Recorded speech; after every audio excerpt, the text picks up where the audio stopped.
बोलो। पाठ का नाम? दो बैलों की कथा। लेखक? प्रेमचंद। प्रेमचंद के बचपन का नाम? धनपत राय। किस नाम से सबसे पहले लिखा करते थे? नवाब राय। नवाब राय के नाम से। बाद में किस नाम से लिखने लगे? बाद में मुंशी प्रेमचंद के नाम से लिखने लगे। ठीक है।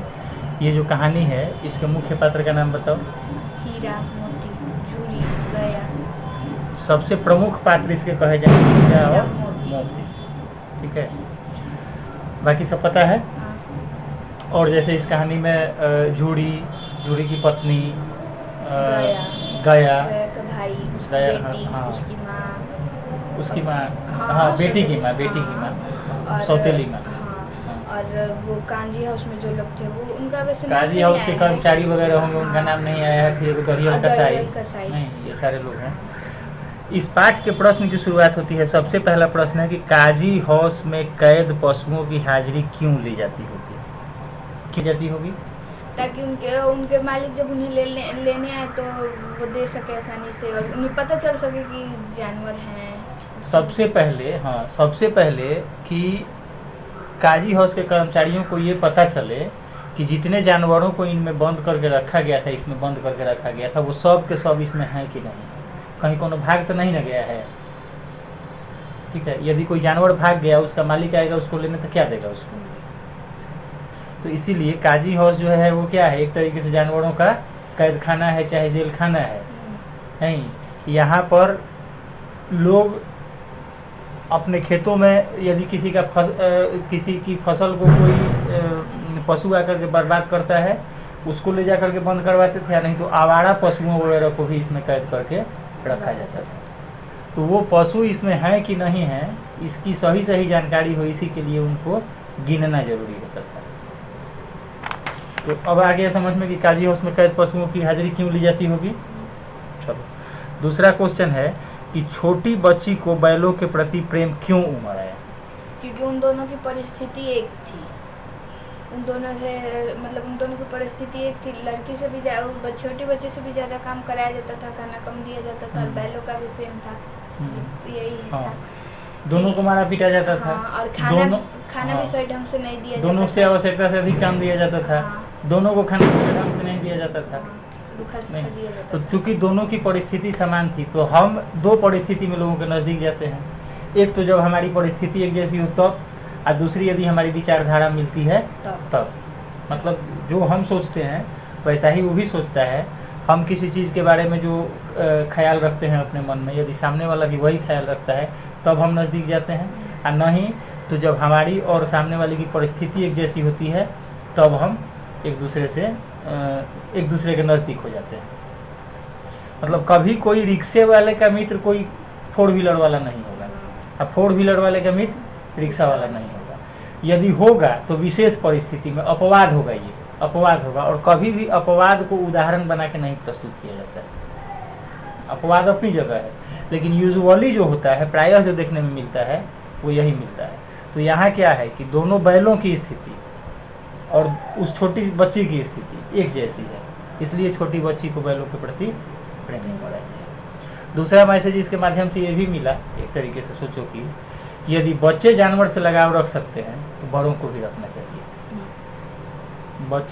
छोटी सी बच्ची यदि जानवरों के दुख दर्द पीड़ा को महसूस कर रही है तो बड़ों को भी ये चीज़ करना चाहिए। तीसरा क्वेश्चन है कि कहानी में बैलों के माध्यम से कौन कौन से नीति विषयक मूल्य उभर करके सामने हैं। नीति विषयक मूल्य का मतलब ऐसी बातें जिससे हम कुछ सीख सकते हैं, जिसको हम अपने जीवन में उतार सकते हैं, जिसका हम अनुकरण कर सकते हैं, जिसका अनुसरण कर सकते हैं। तो ऐसे कौन, तुम सोच के बताओ। तो ये हमें औरतों का सम्मान करना चाहिए। संगठन में शक्ति है। हम अगर मिलकर जाएं तो कुछ भी कर सकते हैं। और ढेर सारा है जैसे, और बोलो एक दो ठो। और जैसे कि बोलिए। कि औरतों पर जोर जुल्म अत्याचार नहीं करना चाहिए। तो बोलेगी सम्मान करना चाहिए। हाँ। चाहे वो यदि हमारा मित्र किसी मुसीबत में फंसा है तो अपने फायदे के लिए छोड़ करके उसको आगे नहीं, छोड़ करके वहाँ से भाग नहीं जाना चाहिए। और हमें जानवरों के प्रति प्रेम रखना चाहिए। और जानवरों के प्रति प्रेम रखना चाहिए। हाँ। शुरू में प्रेमचंद ने 3 जानवरों के प्रति जो अपना अलग दृष्टिकोण बताया है वो भी अनुकरणीय है कि हम यदि किसी के बारे में कोई विशेष धारणा बना लिए हैं तो हकीकत उससे अलग भी हो सकती है, यानी हमको कुछ आगे बढ़ के भी सोचना चाहिए। सबसे बड़ा मैसेज क्या है इस पाठ का? सबसे बड़ा मैसेज है कि हम अगर मिलकर चाहें तो कुछ भी कर सकते हैं, और जो लोग मतलब जुर्म होता है या फिर जो भी होता है उसके खिलाफ नहीं लड़ते हैं उसको भी बढ़ावा दे सकते हैं, मतलब उनको बता सकते हैं कि हम लोग मिलकर ये कर सकते हैं। या फिर जो मतलब डरते हैं कि हम अकेले हैं, जैसे कि वो गधा कि अगर हम यहाँ से चले जाएंगे तो अब फिर तो मेरा यही हाल होगा, तो हमें नहीं करना चाहिए क्योंकि हमारे साथ सब लोग अगर रहेंगे तो नहीं होगा कुछ, मतलब हम आगे जीत सकते हैं। सबसे बड़ा मैसेज जो है इस पाठ का वो ये है कि हमको अपने आज़ादी से प्रेम होना चाहिए। यदि हमको कोई जबरन गुलाम बना करके हम पर जोर जुल्म अत्याचार करता है तो हमें उसका मुकाबला करना चाहिए, हमें उसके प्रति संघर्ष करना चाहिए, और वो संघर्ष हमको मिल के करना चाहिए, ठीक है। और यदि हम लगातार संघर्ष करते हैं तो जाहिर सी बात है कि उसमें कभी न कभी निश्चित रूप से हमको सफलता मिलेगी। हालांकि इस रास्ते में रुकावटें बहुत आएंगी। जैसे गया उनको मोटी रस्सी में बांध के रखने लगा, मटर के खेत में सांड मिल गया, उसके बाद से काजी हौस में बंद हो गए, तो वहाँ एक की रस्सी खुली, एक की रस्सी नहीं खुली, फिर कसाई के यहाँ तो नीलाम होना पड़ा, नहीं तो ये कई दिनों तक भूखे प्यासे रहना पड़ा, कितना अधिक काम करना पड़ा, लेकिन वो दोनों हीरा और मोती दोनों अपनी आज़ादी के लिए लड़ते रह गए अंत तक, और जब लड़ते रह गए तो उनको इसमें सफलता मिली। तो सबसे बड़ा नीति विषयक मूल्य जो है इस कहानी का वो ये है कि हमको अपने आज़ादी से लगाव होना चाहिए, और आज़ादी यदि हमारी किसी के द्वारा छीनने की कोशिश की जाती है तो हमें उसका मुकाबला भी करना चाहिए उतना ही डटकर। और अन्य सारी बातें जितनी तुम्हारे द्वारा बताई गई, ठीक है, वो भी इस कहानी के माध्यम से उभर करके सामने आए, ठीक है। आगे बढ़ा जाए। अब है कि प्रस्तुत कहानी में प्रेमचंद ने गधे की किन स्वभावगत विशेषताओं के आधार पर उसके प्रति रूढ़ अर्थ मूर्ख का प्रयोग न कर किस नए अर्थ की ओर संकेत किया है। तो वही चीज़ देखो, अभी जो तुमको बताएगी, किसी के बारे में हम अपने मन में एगो अवधारणा बना लेते हैं, एक कुछ सोच लेते हैं। अवधारणा बनाने का मतलब हम सोच लेते हैं, अपने मन में उसको बैठाए रहते हैं। ये जैसे ये बहुत अच्छा आदमी है, ये बहुत खराब आदमी है, नहीं ये चोर है, ये बेईमान है। ऐसी बातें किसी के प्रति हम अपने मन में सोच करके, और हम अपना बिहेव उसी के अनुरूप उसके साथ करते हैं। लेकिन जरूरी नहीं है कि हमने किसी के बारे में जो कल्पना कर ली है वही सत्य है। सत्य उससे परे भी हो सकता है, परे का मतलब उससे अलग भी हो सकता है। गधे को हम आला दर्जे का बेवकूफ़ समझते हैं, लोगों को बेवकूफ़ साबित करने के लिए हम गधा शब्द का प्रयोग भी करते हैं, लेकिन गधे की कुछ विशेषताएं हैं उस पर हम नज़र नहीं डालते हैं। और वो विशेषताएं क्या हैं कि उसमें आवश्यकता से अधिक सहन शक्ति है, परिस्थितियों का डट के मुकाबला करता है, उसके ऊपर कितना जोर जुल्म अत्याचार किया जाता है बावजूद इसके वो प्रतिकार नहीं करता है। तो उतनी सहन शक्ति जो है वह किसी सन्यासी में हो सकती है, किसी साधु में हो सकती है, किसी संत में हो सकती है, आम आदमी के बस की बात नहीं है। और प्रेमचंद ने उसके इस गुण को देखा है। जैसे हम लोग, हमारी नज़र जाती है, यदि गुलाब के पौधे के पास खड़े हैं तो हमारी नज़र किस पर जाती है? गुलाब के फूल पर जाती है। कांटे को देखते हैं हम? नहीं ना देखते हैं। एक डाली में कम से कम 100 गो कांटा होगा, एगो फूल खिला है, हम देखते किसको हैं? फूल को देखते हैं, कांटे को नहीं देखते हैं। तो ठीक है, हम कांटे के संबंध में हमारी ये कल्पना है, हम ये सोचते हैं कि कांटा जो क्या है हमेशा दर्द देने वाला होता है, नहीं चुभ जाता है, उससे दुख होता है, कष्ट होता है। लेकिन हम ये भी तो सोच सकते हैं कि उसी कांटे के चलते उस गुलाब के फूल की रक्षा होती है। वो कांटा जो है गुलाब का, वो क्या करता है? उस फूल को बचाता है। नहीं तो उसको कोई जानवर आकर के चबा जाएगा कि नहीं चबा जाएगा। तो उस कांटे के चलते ही वह फूल डाली पे खिला रहता है, जिसको हम देख करके आनंदित होते हैं, आह्लादित होते हैं, उसकी खुशबू हमको मिलती है। ठीक है, ये भी तो हो सकता है। चलो आगे बढ़ो। अब हो गया, समझ गई? किन घटनाओं से पता चलता है कि हीरा और मोती में गहरी दोस्ती थी? बोलो किन घटनाओं से पता इसमें चलता है? तो ऐसा बहुत सारा घटना दिया हुआ है, जैसे गया जब उनको ले जाता है और बांध देता है मोटी रस्सी से, तो दोनों एक दूसरे को खोलने का प्रयास करते हैं, छुड़ाने का प्रयास करते हैं। जब वो सांड दोनों को आता है मारने, तो दोनों एक दूसरे को मतलब एक दूसरे की सहायता करते हैं, दोनों साथ मिलकर के लड़ते हैं, हाँ, मुकाबला करते हैं। हाँ। और जब मोती फंस जाता है तो हीरा नहीं भागता है, उसको छुड़ाता है। कांजी हाउस में यही होता है कि जब हीरा को बांध दिया जाता है तो मोती दीवार तोड़ने की कोशिश करता है, और जब सारे जानवर भाग जाते हैं तो जब उसको हीरा बोलता है कि तुम भी चले जाओ तो नहीं जाता है, मोती बोलता है कि मैं इतना बोलता है कि और नहीं जाता है, फिर उसको भी बांध दिया जाता है। और जब वो दोनों मतलब उन दोनों को वो दड़ियल कसाई ले जा रहा होता है, तब भी वो दोनों साथ में प्रयास करते हैं और झूले के पास चले जाते हैं। काजी हाउस में हीरा की रस्सी नहीं खुल पाई थी, तो वही तो हम बोले कि हीरा की रस्सी जब नहीं खुल पाई हाँ, थी, तो मोती नहीं भागा, तो मोती नहीं भागा, नहीं भागा वहाँ, हाँ, मोती नहीं और भागा। मटर के खेत में मोती का पैर धंस गया, हाँ, तो हीरा नहीं भागा, हीरा नहीं भागा वहाँ से। नाद में एक साथ मुंह डालना, एक साथ मुंह निकालना, एक दूसरे को चाटना, हाँ, एक दूसरे से मुख भाषा में बात करना, अपना प्रेम दिखाना, ये प्रयास करना कि हमारा मालिक हमसे अधिक काम ले, हमारे साथी के ऊपर कम बोझ पड़े। तो इन सब घटनाओं से ये पता चलता है कि दोनों में बहुत अधिक लगाव था, बहुत अधिक दोस्ती थी। क्वेश्चन नंबर 6 है, लेकिन औरत जात पर सींग चलाना मना है यह भूल जाते हो। हीरा के इस कथन के माध्यम से स्त्री के प्रति प्रेमचंद के दृष्टिकोण को स्पष्ट कीजिए। लिखा है औरत जात पर, हीरा जो बोला है वो इसलिए बोला है कि पुरुष जाति के द्वारा औरत जाति पे नहीं अत्याचार नहीं होना चाहिए, उसे मारना नहीं चाहिए, चाहे वो अच्छी है बुरी है कैसी भी है, लेकिन उसको मारना नहीं चाहिए। प्रेमचंद का यह दृष्टिकोण है कि हमेशा हम औरतों का सम्मान करना चाहिए, चाहे वो कैसी भी हो।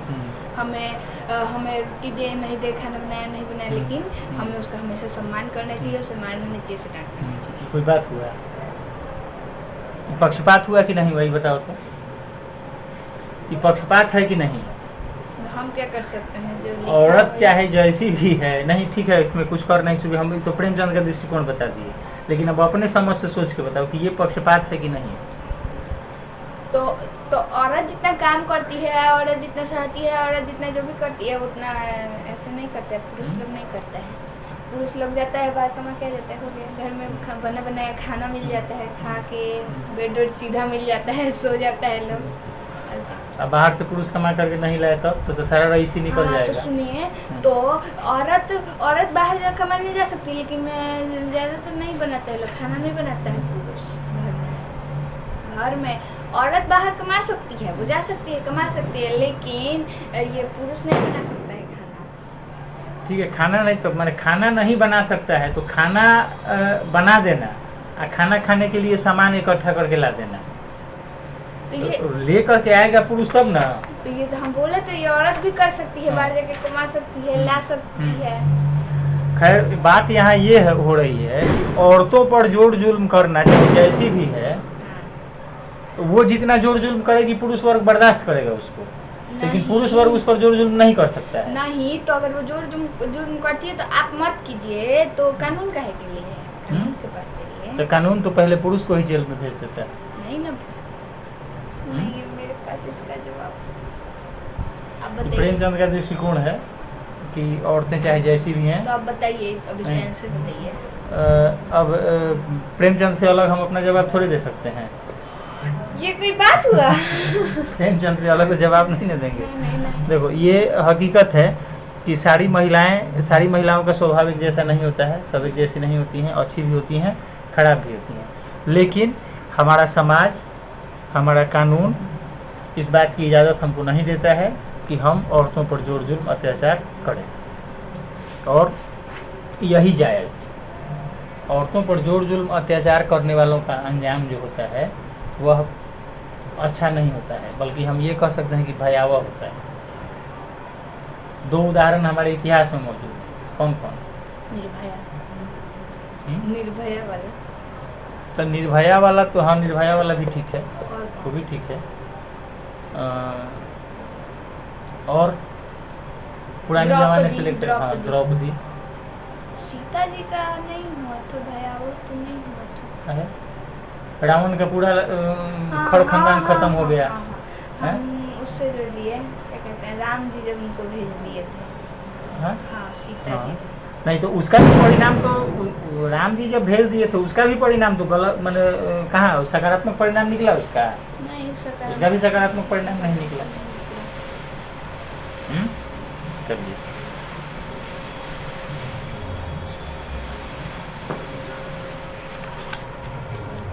अब आइए इस पर क्वेश्चन नंबर 7। किसान जीवन जीने वाले समाज में पशु और मनुष्य के आपसी संबंधों को कहानी में किस तरह व्यक्त किया गया है? किसान जीवन जीने वाले मनुष्य और पशु के आपसी संबंधों को। देखो, किसान के लिए पशु जरूरी है, अब पशु के लिए किसान की आवश्यकता है, किसान जरूरी है। दोनों के बिना किसी का काम नहीं चलेगा, दोनों के बिना दोनों का काम नहीं चलेगा। किसान का जानवर के बगैर काम नहीं चलेगा। हालांकि अब जो खेती का तरीका हो गया है तो अब इसमें हम मशीनों का, यंत्रों का प्रयोग अधिक करने लगे हैं, नहीं, लेकिन बावजूद इसके जैसे अभी फर्टिलाइजर वगैरह डालने के लिए मना किया जा रहा है। हाँ, उससे मिट्टी की उर्वरा शक्ति खत्म हो जाती है, उपजाऊ शक्ति खत्म हो जाती है। तो जैविक खाद वगैरह बनाने के लिए ज़्यादा अभी कहा जा रहा है, तो वो किससे बनेगा? वो जानवरों के गोबर से बनेगा। तो उस लिहाज से भी हमारे लिए अभी भी हम देखें तो हमारे लिए वो महत्वपूर्ण है। ठीक है, जब हम जानवरों से खेती कराते थे तो उस समय तो बिना जानवरों के काम चलेगा नहीं। खेत में हल कौन चलाएगा, फिर खेत से अनाज को वापस कौन लाएगा? नहीं, जानवरों से काम लेते थे। और अब जानवरों के लिए किसान की आवश्यकता कैसे है? खेती से जो फसल उपजाते हैं, नहीं, उसका भूसा चारा वगैरह जो निकलता है वही कौन खाते हैं? वही जानवर खाते हैं। तो किसान के लिए पशु आवश्यक हुआ और पशु के लिए किसान आवश्यक। तो यही आपसी संबंध, कहने का मतलब है कि मनुष्यों को जानवरों से लगाव रखना है, और जानवर तो रखते हैं, जानवर इसलिए रखते हैं ना कि कोई भी ऐसा धरती का जीव नहीं है, एक दूगों को छोड़ दीजिए, अपवाद है, वो भी अपवाद है, जैसे नहीं तो उसको अपवाद मान लो। सांप को अगर जब तक हम छेड़ेंगे तब तक नहीं काटेगा। लेकिन किसी जानवर से यदि हम लगाव रखते हैं तो वह क्या है? वह हमारे प्रति वफादार रहेगा।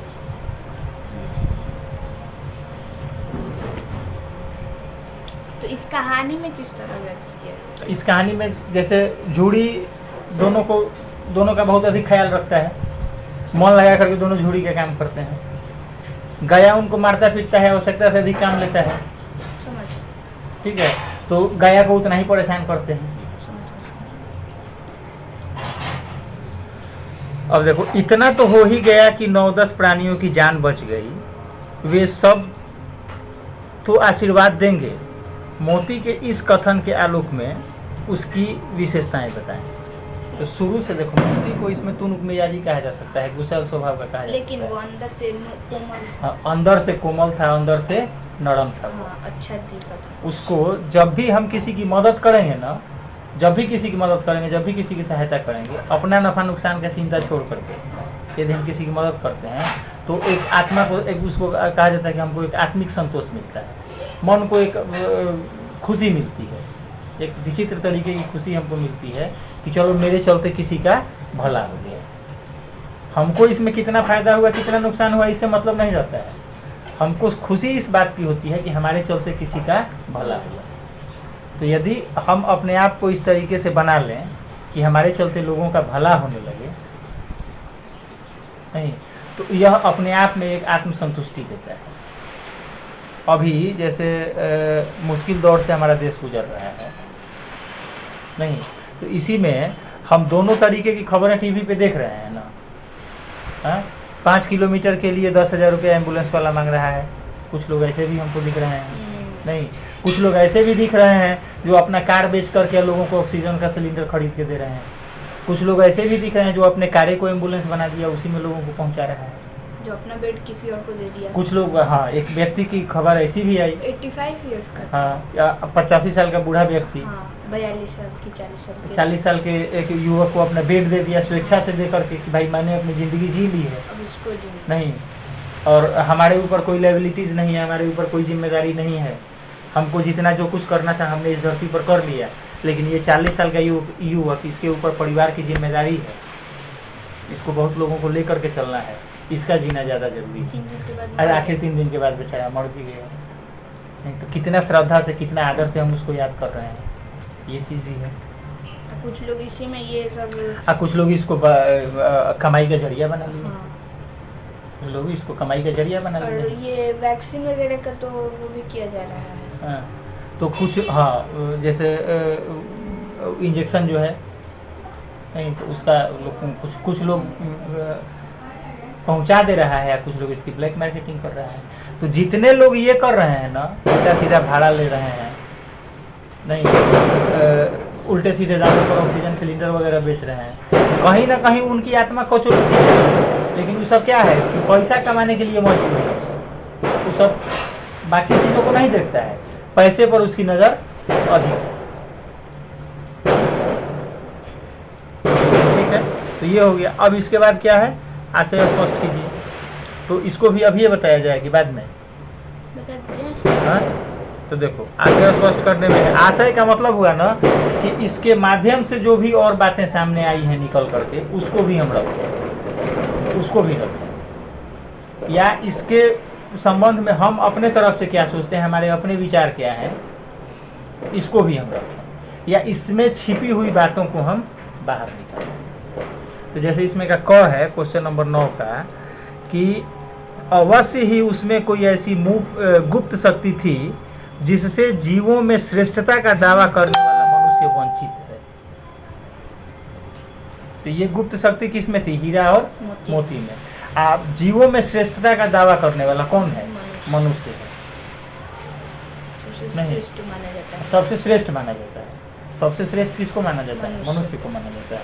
लेकिन यहाँ प्रेमचंद ने मनुष्यों से अधिक श्रेष्ठ किसको दिखाया है, जानवर को। ये भी उनका एक अलग तरीके की सोच है, ये भी उनका अपना दृष्टिकोण है कि हम सब अच्छे हैं ना, इसके बावजूद हम में चापलूसी है, हम में चाटुकारिता है, हम में ईर्ष्या है, हम में द्वेष है, हमारे अंदर क्रोध है, ठीक है, हम अपने फायदे के लिए दूसरे का नुकसान कर बैठते हैं, हम अपने दुख से कम दुखी होते हैं, लोगों के सुख से ज़्यादा दुखी हो जाते हैं। नहीं, दूसरे का पैर खींचना, ये मुहावरा मनुष्यों को ध्यान में रख करके बनाया गया है। हम में वो आदत है, हम दूसरों का पैर खींचते हैं, दूसरों की तरक्की से जलते हैं। ये काम जानवर नहीं करते, ये काम जानवर नहीं करते। हम अपने फायदे के लिए दूसरे का नुकसान पहुंचा देते हैं, लेकिन जानवर कभी नहीं करते हैं ये चीज़। जानवर अपने फायदे के लिए कभी किसी दूसरे का नुकसान नहीं पहुंचाते हैं। शेर को रोज शिकार करना है, खाना है, शेर मांसाहारी जीव है ना, है? शिकार करके खाता है? लेकिन कभी शेर 5 दिन का शिकार एक बार किया, रोज जब खाना रहता है तब। 5 दिन का शिकार नहीं करता है वो, नहीं। लेकिन हम लोग क्या करते हैं, हम लोग 2 महीने का राशन एक बार रखेंगे, बाकी लोग भूखे मरे, खाएं कि नहीं खाएं इससे मतलब नहीं है, हमको चाहिए। ठीक है, कभी किसी चिड़िया को देखा गया है कि 2 घोंसला बनाए वो, एक वो अपने लिए, वो अपने बच्चों के लिए? नहीं करती है। वो क्या करती है, वो अपने बच्चों को उड़ना सिखाएगी, घोंसला बना के नहीं देती है। लेकिन हम क्या करते हैं, हम गांव में भी घर बनवाते हैं, शहर में भी बनवाते हैं, दूसरे शहर में भी बनवाते हैं। किसके लिए? अपने बच्चों के लिए। और ये करके हम कर क्या देते हैं, अपने बच्चों को निकामा बना देते हैं। ये करके हम अपने बच्चों को निकामा बना देते हैं। और अपने एक बेटे के लिए शहर में 4 शहरों में अलग अलग घर बनाने के लिए हम कितने लोगों का घर उजाड़ देते हैं। ये काम जानवर कभी नहीं करते। तो इस लिहाज से हम देखें तो जीवों में श्रेष्ठता का दावा करने वाला मनुष्य जो है, उससे अधिक श्रेष्ठ कौन है? जानवर उससे अधिक श्रेष्ठ। कभी अपनी भलाई के लिए दूसरे का नुकसान नहीं करता है कोई जानवर। अच्छा एक बात पूछे, ये जो ये हीरा और मोती था ये भी तो अपने ही भलाई के लिए गया को वो कर दिया, गया को गया के पास से भागा, उसको मारा भी, तो अपनी भलाई के लिए ना। अपनी भलाई के लिए नहीं, अपनी आज़ादी के लिए। भलाई में आज़ादी में फर्क है। हमारे अधिकारों का कोई हनन करता है, हमको दबाता है, हमको सताता है, हम पर अत्याचार करता है, तो वहाँ तो हमको विरोध करना ही पड़ेगा। तुम सोचो कि बिच्छू यदि डंक नहीं मारता तो बच्चे उसको खिलौना बना के खेलते कि नहीं खेलते। सांप यदि फुफकारता नहीं है तो लोग उससे डर के भागते। तो जहाँ हमारी निजता का हनन हो, तो जब तुम 10th में जाएगी ना, 10th में जाएगी तो एक कविता मिलेगा तुमको पढ़ने के लिए, कन्यादान, ठीक है। उसमें इस चीज़ को सिखाया गया है कि जब भी हमारे अधिकारों का हनन है ना, हनन हो रहा है नहीं, तो वहाँ हमको अपना रूप बदलना होगा, हमको अपने स्वभाव में परिवर्तन लाना होगा। अतिथि देवो भव का अनुसरण करते करते हम अंग्रेजों के गुलाम बन गए थे, गुलाम बन गए थे ना, है? और प्रेम से वो हमको आजाद कर देता, प्रेम से हमको आजाद कर देता वो। जब हम उससे लड़े नहीं, कुछ को उसने मारा, कुछ को हमने मारा, तब न जाकर के आजादी मिली। रोज 2 साल 3 साल पहले भी हम लोग टीवी देखते थे ना, हाँ, तो रोज टीवी पर समाचार आता था कि पाकिस्तान ने सीज फायर का उल्लंघन किया, हमारे 5 जवान शहीद हुए, हमारे 4 जवान शहीद हुए, हमारे 2 जवान शहीद हुए, है? पुलवामा में उतना बड़ा अटैक किया ना, 40 42 44 को एक बार, है? लेकिन एक बार घर में घुस करके दे दिया, अब हिम्मत पड़ती है, अब तो नहीं हिम्मत पड़ती है। तो वहां तो प्रतिरोध करना ही पड़ेगा।